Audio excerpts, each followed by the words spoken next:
على ذكر المساهمات بتاعه الجمهور، يا مهنة الشحاتة وحشة ولا ايه؟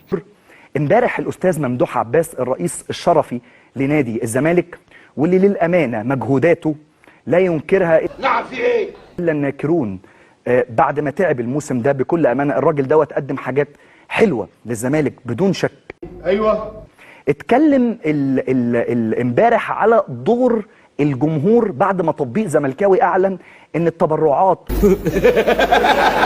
مش التبرعات عفوا عمليات الشراء اللي تمت في شكل انك بتدعم ناديك شحاتة معلبة، شحاتة معلبة. غطت قضيه من القضايا اللي على الزمالك، وضرب مثال بجمهور النهارده غطت القضيه الثانيه كمان.